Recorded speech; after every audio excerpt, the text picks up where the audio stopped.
Division के बारे में। हमने प्रीवियस क्लास में पढ़ा था मल्टीप्लिकेशन के बारे में। और बच्चों, मल्टीप्लाई के बारे में हमने क्या जाना था? जब हम किसी नंबर को रिपीटेडली ऐड करते हैं तो हम उसको बेसिकली मल्टीप्लाई करते हैं। इसी तरह आज की क्लास में हम जानेंगे डिवीजन के बारे में। डिवीजन को कहा जाता है repeated subtraction.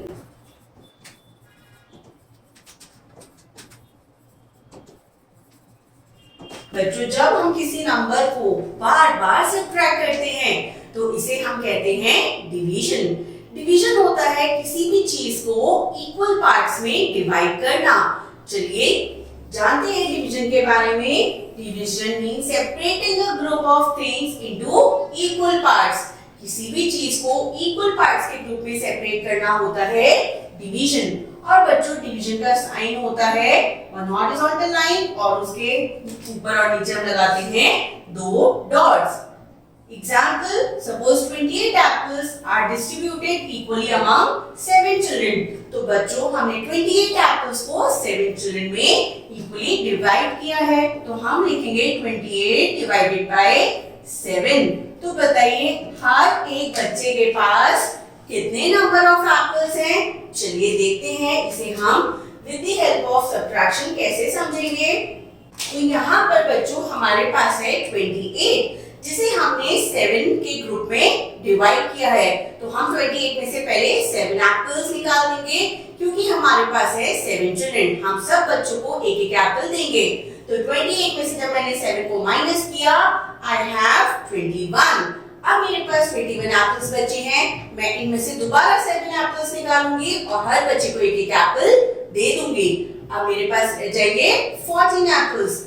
Again I will subtract 7 from it. अब मेरे पास रह जाएंगे 7 एप्पल्स। अब 7 एप्पल्स को मैं सारे के सारे एप्पल्स दे दूंगी हर एक बच्चे को। तो बच्चों, अब यहाँ पर मेरे पास कितने एप्पल्स बचे हैं? I am left with no apple. Cross का मतलब मेरे पास एक भी एप्पल नहीं बचा है। लेकिन अगर हमें जानना है कि हर एक बच्चे के पास कितने एप्पल्स हैं, तो वो हम कैसे जानेंगे? हमने 7 को कितनी बार सब्ट्रैक्ट किया है बच्चों? 28 एप्पल्स को खत्म करने के लिए। तो हमने 7 को सब्ट्रैक्ट किया है 1, 2, 3 एंड 4 टाइम्स। तो जब हमने बार बार 7 को माइनस किया 28 में से, तो 4 टाइम्स के बाद सारे एप्पल्स खत्म हो गए। यानी हर एक बच्चे के पास कितने एप्पल्स हैं? Each one child is having 4 apples with him. तो बच्चों 28 डिवाइडेड बाय 7 हमारा करेक्ट आंसर हो जाएगा 4। हर एक बच्चे के पास होंगे 4 और इसे हम कैसे रीड करेंगे? It is read as 28 divided by 7 is equal to 4। चलिए समझते हैं डिवीजन बाय ऑब्जेक्ट्स। ऑब्जेक्ट्स की हेल्प से हम डिवाइड करना चाहते हैं बच्चों। Distribute 12 lamps among 6 children. यहाँ पर मेरे पास टोटल 12 लैम्प्स हैं, जिन्हें मुझे कितने बच्चों में बांटना है? 6 स्टूडेंट्स। तो बच्चों, मैं जब 6 स्टूडेंट्स को बांटूंगी तो देखिए मेरे पास कितने लैम्प्स आ जाएंगे हर एक बच्चे के पास? 1, 2, 3, 4, 5 एंड 6। ये है मेरे पास 6 स्टूडेंट्स और हर किसी के पास कितने लैम्प्स हैं? 1 and 2। So 12 divided by 6 will be 2. इसका मतलब each child या each student will get 2 lamps. Next example जानते हैं बच्चों। Share 30 oranges among 5 children. अब हमें 30 oranges जो हैं, इसे कितने बच्चों में डिस्ट्रीब्यूट करना है? among 5 children. तो देखिए 1, 2, 3, 4 and 5, ये है टोटल 5 चिल्ड्रन और हर चिल्ड्रन के पास कितने ऑरेंजेस हैं? 1, 2, 3, 4, 5 एंड 6। इसका मतलब जब मैंने 30 ऑरेंजेस को 5 चिल्ड्रन में डिस्ट्रीब्यूट करा, हर एक स्टूडेंट के पास बच्चों कितने एप्पल्स गए? 6 apples. So 30 divided by 5 is 6. Each child will get 6 oranges. Next we will study division by grouping. अब हम ग्रुपिंग करके डिवीजन को देखेंगे। Divide the following, divide 12 sweets into 4 plates. बच्चों अब हमें 12 स्वीट्स हैं, इन्हें 4 प्लेट्स में डिवाइड करना है। सो आई हैव 1 2 3 एंड 4। तो जब मैं 12 स्वीट्स को 4 प्लेट्स में बांटूंगी तो एक प्लेट में मेरे पास कितनी स्वीट्स है? This is 1 2 and 3। I have 3 sweets. So 12 divided by 4 हमारा आंसर हो जाएगा 3. नेक्स्ट हमें डिवाइड करना है 36 eggs को into 6 plates. आगे बच्चों मेरे पास कितनी प्लेट्स हैं? 1 2 3 4 5 एंड 6। तो बच्चों 36 eggs को मैंने 6 इक्वल प्लेट्स में डिवाइड किया। तो देखते हैं एक प्लेट में कितने एग्स हैं? 1 2 3 4 5 एंड 6। तो मेरे पास हर एक प्लेट में है 6 eggs. So 36 divided by 6 is 6 itself. Divide 18 chocolates into 3 trays. तो मेरे पास 18 चॉकलेट्स थी बच्चों जिन्हें मैंने 3 ट्रेस में डिवाइड किया है। 1 tray, second tray and third tray. देखिए एक ट्रे में कितनी चॉकलेट्स आई हैं? 1 2 3 4 5 6। तो इसका मतलब जब मैं 18 चॉकलेट्स को 3 ट्रेस में डिवाइड करूंगी तो हर ट्रे में आएंगी मेरे पास 6 chocolate. And how will I did it? 18 divided by 3 equals 6. Next, divide 20 apples into 2 baskets. यहाँ पर बच्चों मेरे पास है 2 baskets और इन 2 baskets में मैंने 20 apples को डिवाइड किया है। So 20 divided by 2 कितना होगा? देखते हैं एक बास्केट में कितने एप्पल्स हैं और काउंटिंग हमें पता चलेगा कि एक बास्केट में है 10 एप्पल्स। तो 20 डिवाइडेड बाय 2 बच्चों हमारा आंसर हो गया 10। चलिए अब जाते हैं डिवीजन बाय रिपीटेड सब्ट्रैक्शन। तो बच्चों अब हम दोबारा से देखते हैं कि हम रिपीटेड सब्ट्रैक्शन की हेल्प से डिवीजन कैसे करते हैं। Division is repeated subtraction. Division को हम कहते हैं repeated subtraction. I have 6 balls. तो यहाँ पर एक बॉय कह रहा है मेरे पास कितनी बॉल्स हैं? 6 बॉल्स हैं। I have to divide them into groups of 2. मुझे इन्हें 2 के ग्रुप्स में डिवाइड करना है। तो बच्चों एक बॉय है जिसके पास 6 बॉल्स हैं और इसे डिवाइड करना है into groups of 2. तो ये क्या करेगा? 6 में से 2 को सब्ट्रैक्ट करेगा। इसके पास रह जाएंगी 4 बॉल्स। अब 4 बॉल्स में से दोबारा ये 2 बॉल्स को सब्ट्रैक्ट करेगा। अब रह गए हैं इसके पास ओनली 2 बॉल्स और फिर क्योंकि हम 2 के ग्रुप में सब्ट्रैक्ट कर रहे हैं फिर 2 में से 2 को माइनस करा और हमारा फाइनल आंसर आ गया है 0. So what we will say? We will say that the boy has 3 groups of 2 balls. इस बच्चे के पास एक ग्रुप में होंगी 2 balls और ऐसे ऐसे कितने ग्रुप्स बने हैं? ये बनेंगे 3 ग्रुप्स क्योंकि बच्चों मैंने 2 को कितनी बार सब्ट्रैक्ट किया है फ्रॉम द 6? ये देखिए 1 2 एंड 3। तो जब हम 2 को 3 टाइम्स सब्ट्रैक्ट करते हैं 6 में से हमारा आंसर हो जाता है 0. And how we will write it? 6 divided by 2 equals 3. तो बच्चों इस तरह हमने क्या जाना है? This process of repeated subtraction help us to divide things into many equal groups. इस तरह repeated subtraction की help से हम किसी भी चीज को डिवाइड कर सकते हैं into many equal groups. चलिए नेक्स्ट देखते हैं प्रॉपर्टीज ऑफ डिवीजन। अब हम जानेंगे बच्चों डिवीजन की प्रॉपर्टीज कौन सी हैं। Any number divided by 1 is a number itself. जब हम किसी भी नंबर को 1 से डिवाइड करते हैं तो बच्चों हमारा आंसर क्या आता है? The number itself. किसी भी नंबर को 1 से डिवाइड करने के बाद वो नंबर खुद ही आता है as a result. Next property क्या कहती है? Any number divided by itself gives 1. बच्चों यहाँ देखिए हमने 39 को 39 से ही डिवाइड किया है। हम नंबर को सेम नंबर से जब डिवाइड करते हैं तो हमारा रिजल्ट आता है 1। Next property, 0 divided by any number is 0। अगर हम 0 को किसी भी नंबर से डिवाइड करते हैं, फॉर एग्जाम्पल मैंने 0 को 77 से डिवाइड किया है, तो बच्चों मेरा आंसर हमेशा आएगा 0। तो कोई भी नंबर जब 0 को डिवाइड करता है हमारा इवेंचुअली हमेशा आंसर आता है 0।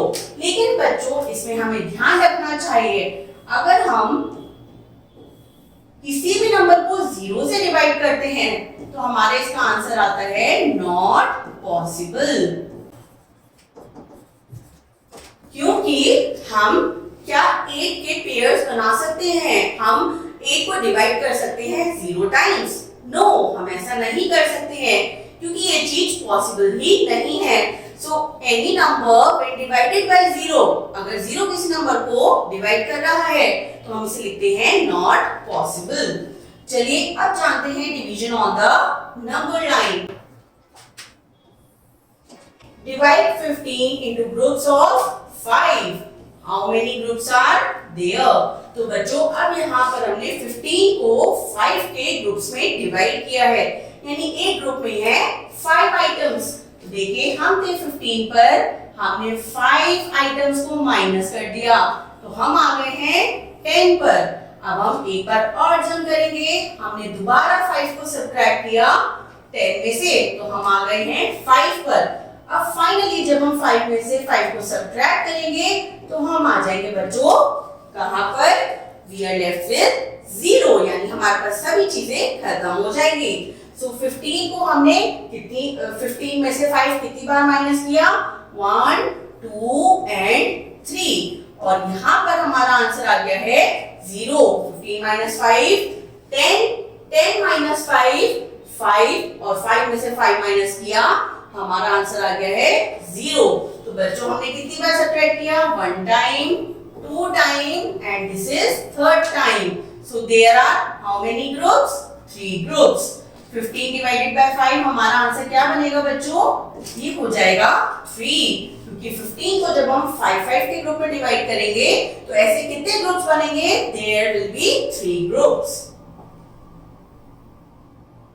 Now understand terms of division. Division से related terms के बारे में जानते हैं। 52 divided by 4 equals 13। तो बच्चों यहाँ पर हमारे पास एक डिवीजन फैक्ट लिखा है, इसे पढ़ते हैं। 52 divided by 4 equals 13। जिस भी नंबर को हम डिवाइड करते हैं उसे कहा जाता है डिविडेंड। उसे हम कहते हैं बच्चों डिविडेंड। और जो नंबर डिवाइड करता है उसे कहते हैं डिवाइजर। और जो हमारा आंसर आता है डिवाइड करने के बाद उसे कहा जाता है कोशेंट। तो ये है हमारे डिवीजन से related 3 terms, dividend, divisor and quotient. चलिए नेक्स्ट देखते हैं। Express each of the following repeated subtraction as a division fact and fill in the blanks। अब यहाँ पर हमें इन रिपीटेड सब्ट्रैक्शन को डिवीजन फैक्ट की फॉर्म में लिखना है और अपने ब्लैंक्स को फिल करना है। One is already done for us। ये देखिए 20 में से मैंने बार बार क्या सब्ट्रैक्ट किया है? 4। तो मैंने बच्चों 20 में से 4 कितनी बार सब्ट्रैक्ट किया है? मैंने किया है 1, 2, 3, 4 एंड 5 टाइम्स, और मेरा आंसर आ गया है 0। तो मैं इसके लिए डिवीजन फैक्ट क्या लिखूंगी? 20 डिवाइडेड बाय 4 इक्वल्स 5। क्योंकि 20 में से बार बार 4 को माइनस करने पर, यानी 20 को 4 पार्ट्स में डिवाइड करने पर मेरा आंसर आया है 5। और बच्चों यहाँ पर डिविडेंड कौन है? हम किसे डिवाइड कर रहे हैं? 20 को। So our answer will be dividend as 20। चलिए नेक्स्ट देखते हैं 28। अब 28 में से मैं बार बार कौन सा नंबर सब्ट्रैक्ट कर रही हूँ बच्चों? 7। तो यानी मैं 28 को 7 के इक्वल ग्रुप्स में डिवाइड कर रही हूँ, और मैंने कितनी बार सब्ट्रैक्ट किया? 1, 2, 3, 4। 4 बार सब्ट्रैक्ट करने पर मेरा आंसर आ गया है 0। तो मैं इसे कैसे लिखूंगी? 28 डिवाइडेड बाय 7। तो 28 को जब मैं 7 से डिवाइड कर रही हूँ तो कितना आता है बच्चों? मैंने क्योंकि 4 टाइम्स इसको बार बार माइनस किया है, सो 28 को जब 7 के इक्वल ग्रुप्स में बांटेंगे तो कितने ग्रुप्स बनेंगे? There will be 4 groups. चलिए, ये हो गया है हमारा डिवीजन फैक्ट। और यहाँ डिवाइजर बताइए बच्चों, डिवाइजर कौन है? जो नंबर डिवाइड करता है, यानी 7, ये हो जाएगा हमारा डिवाइजर। नेक्स्ट देखते हैं, वी आर डिवाइडिंग 10। 10 को हम 2 से माइनस कर रहे हैं, तो यानी 10 डिवाइडेड बाय 2 इक्वल्स। अब क्योंकि मैं बार बार 10 में से 2 सब्ट्रैक्ट कर रही हूँ, तो मैंने 2 को फाइनली कितनी बार सब्ट्रैक्ट किया? 1 2 3 4 5। जब मैंने 10 में से 2 को 5 टाइम्स सब्ट्रैक्ट किया तब मेरा आंसर आ गया बच्चों 0। सो 10 डिवाइडेड बाय 2 हमारा आंसर हो जाएगा 5। और यहाँ पर डिवाइजर कौन है? तो 2 डिवाइड कर रहा है 10 को, सो 2 हो जाएगा डिवाइजर। नेक्स्ट 25 को में से हम 5 सब्ट्रैक्ट कर रहे हैं, तो हम क्या बोलेंगे बच्चों? 25 को हम 5 में डिवाइड कर रहे हैं। अब मैंने 25 में से 5 कितनी बार सब्ट्रैक्ट किया? 1 2 3 4 5। जब 25 में से मैं 5 को 5 बार यानी 5 टाइम्स सब्ट्रैक्ट कर दूंगी तो मेरा आंसर आ जाएगा 0। तो इसका मतलब 25 डिवाइडेड बाय 5 will be 5। अगर हम 25 को 5 के ग्रुप्स में डिवाइड करेंगे तो हमारे पास आएंगे टोटल 5 ग्रुप्स। और यहाँ बच्चों हमें बताना है डिविडेंड कौन सा है, तो हम किस नंबर को डिवाइड कर रहे हैं? ये है 25, तो 25 हो जाएगा हमारा डिविडेंड। आई होप बच्चों आपको डिविडेंड अच्छे से समझ में आया होगा और डिवीजन अब आप लोग इजीली सॉल्व कर पाएंगे। I hope you enjoyed this session. Thank you.